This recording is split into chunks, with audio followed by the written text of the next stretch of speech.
হুম,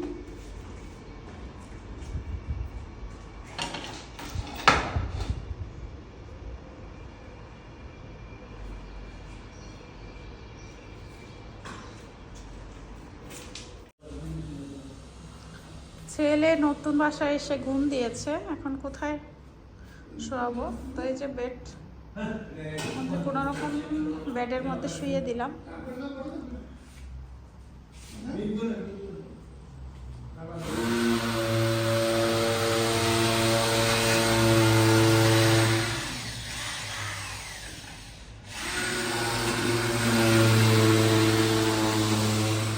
কাজের শেষ নেই।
বড় গাছটা নিয়ে নিলাম, খারাপ লাগছে গাছগুলো রেখে যেতে।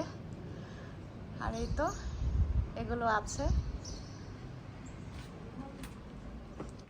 রেখে যেতে খারাপ লাগছে, যেহেতু এই বাসায় ব্যালকনি আছে, লাগাতে পারবো। আর এই যে বাসা। আসসালামু আলাইকুম ভাই, ভালো আছেন?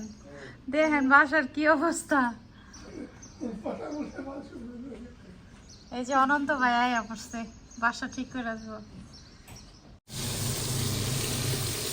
বাসায় শেষ রান্না করছি। আজকে ভাবছি রান্না করব না, আমাদের দোকানের এক ভাই এসেছে আমাদেরকে সাহায্য করতে, ওর বাবা নিয়ে এসেছে, তো তাকে খাওয়াতে হবে দুপুরে, এই জন্য রান্না করছি। পোয়া মাছ ভুনা করব, আর হচ্ছে বেগুন আলু দিয়ে শুটকি।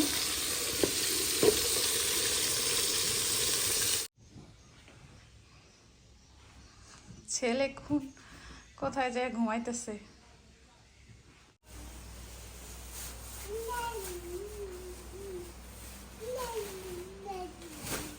পাপা এত সকাল উঠছো কেন? আমি রেডি হবি না? স্কুল যাবে না? আর কাজ শুরু হইব। ওই যে কেবল নামছে, আর 1 ঘন্টা ঘুমাইলে কাজটা সব ইয়ে হয়ে যেত, শেষ হয়ে যেত।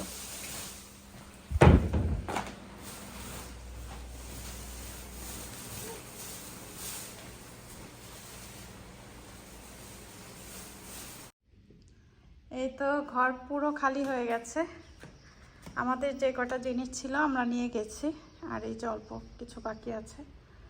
আর এই ফার্নিচার বাড়িওয়ালাদের। তো এই এলাকায় 5 বছর ছিলাম, আর এই ঘরে 2 বছর, তো মায়া লাগছে। আর মেয়েদের মনে হয় মায়াটা বেশি,